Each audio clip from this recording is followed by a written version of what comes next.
Hello, I'm in a 2017 Nissan Rogue, and today I'm going to show you how to connect your phone's Bluetooth to your vehicle interface. So first make sure your vehicle's on, which this is, and that your display's on. And then from here, with this on, which you can turn on or off here, we'll do enter, and then it's on your Bluetooth, and then we'll push enter again.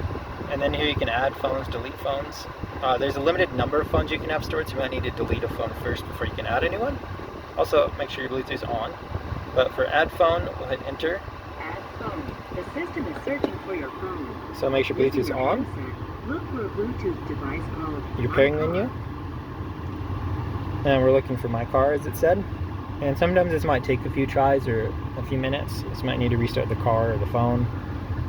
Some vehicles won't let you do it while you're driving as well. But we'll just wait here a moment till it pops up. There's my car.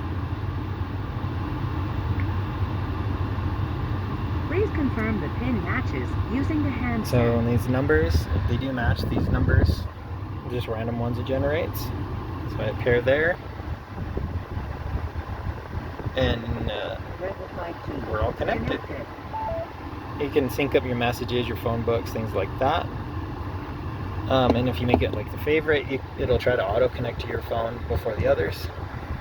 But that's it. So now you should be able to take calls. You can listen to music, things like that. On the newer model, you might also be able to sync up your maps and things like that as well. But if you go under media, you can click through until you see your Bluetooth audio. And then when you're under here, you should be able to play your music from your phone. If you're having issues here still, double check that the volume's on your phone as well as on the vehicle. But otherwise, I hope this was helpful. Hope you have a wonderful day.